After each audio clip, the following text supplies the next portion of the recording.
Hey everybody, this is Blake here, and welcome to my review of A Walk Among the Tombstones, Liam Neeson's newest movie.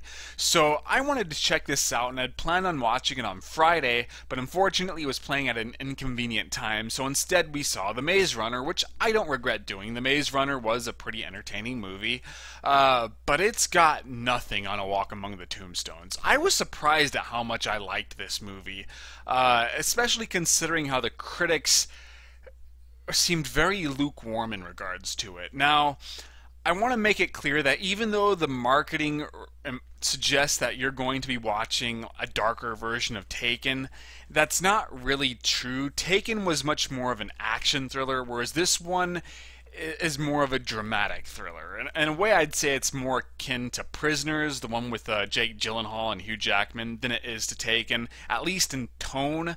But, the truth is probably somewhere in between. It's what happens when you cross Prisoners with Taken. So I don't think this is going to be a very long video. My vlog of The Maze Runner only ran 11 minutes, and that took about half a page of notes.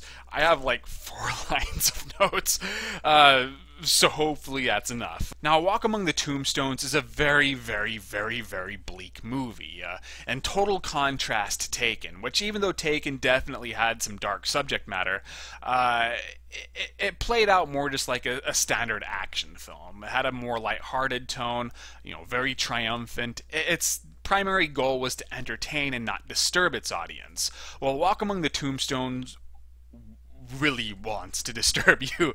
It's not just the material, the content itself that's very dark and edgy. The whole atmosphere of the film and tone is very grim, and it's designed to unsettle you, and it worked, at least on me. Liam Neeson's pretty much playing the same kind of character that he played in Taken, and that always concerns me because you think that it's going to become stale after a certain point, because there's only so far you could take that characterization, but every time he does it, he finds another layer to add on to his performance that keeps him feeling fresh. I'm still not bored of Liam Neeson playing this type of character, so he's doing something right. And he's very charismatic. He can be very dangerous, but also can be funny. He has chemistry with pretty much everybody else in the entire movie, so I enjoyed all of his interactions, and he's in the entire film for the most part, like 99% of it. So the narrative was just built primarily around Liam Neeson's acting and how he responds to all of this. And you could tell, Liam Neeson's character, he's definitely seen a lot of crazy shit, but these guys are even getting under his skin. He's visibly creeped out and disturbed by what, he's gotten himself involved in. But at the same time, he's still that badass. But, he also can be vulnerable too, so I never felt like he was safe. I could easily buy him getting killed in this movie, which of course heightened the tension. Now, the villains are thoroughly despicable, and you love to hate them. And I think the actors did a great job at making you fear them, even with their limited screen time. The difference between these characters and the bad guys from Taken is that the bad guys from Taken, even though they were doing horrible things, they were only in it for the money. Whereas with these guys, they just love doing horrible things to people. The money is almost treated as like a bonus for them. So you want to sick Liam Neeson upon them, but at the same time, they're not stupid. They're not weak either.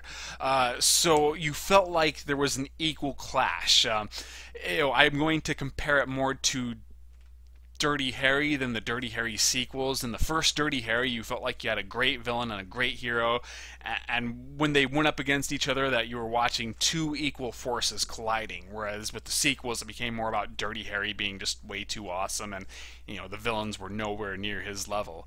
But it's impressive that this film could do that without really showing a lot of the villains.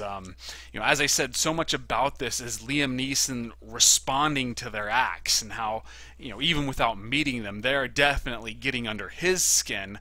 But once, they start talking over the phone, it's just like you're watching Taken all over again. It gives you chills just listening listening to Liam Neeson just being awesome, and they're kind of thrown off guard by this at first, but then they bite back, and just the back and forth was very compelling. And then when they actually meet face to face, just pure cinematic gold. I loved that. Loved that. So in general, I thought the acting was really good. The acting helped, boost the atmosphere. There isn't a single person who really seems happy. Even the kid, like the kid's kind of the comedic relief, but there's an edginess to him too. And I thought that the child actor, gave a really good performance. Oh yeah, random thought. Was it just me, or did the guy playing the grieving husband remind me of a young Carrie Elways, except with black hair?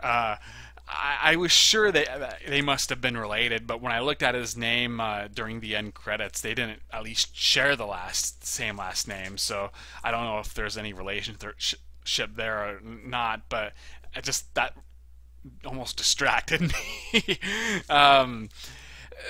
So the director, he does a great job at framing shots creatively. I love just all the different angles, the use of color, lighting, fog for the graveyard scene. That was very moody. I think one of the most standout moments for me was the opening title scene, where you almost feel like you're watching a love scene unfold. But then it turns out that it's not. That was really clever, and just some shots just looked really cool. Like at one point, Liam Neeson's going down the stairs, and you see kind of blood dripping down the stairs. Once again, an unsettling shot that definitely gives you the chills, but it just also looks really good too. I thought the direction for this movie was great. Total master of the tone, and just it never lost my interest. It kept me going from beginning to end, and it did thoroughly creep me out, even more so than most horror movies. And this film, it has balls. It goes places where very few movies would want to go.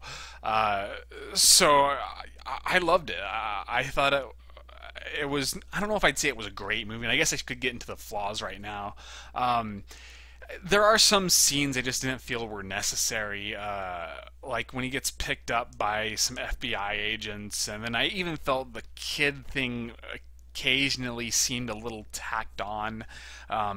Even though I also liked certain areas where they went with that subplot. In fact, in a lot of ways, the film kind of avoided a few of the cliches that I thought were going to come.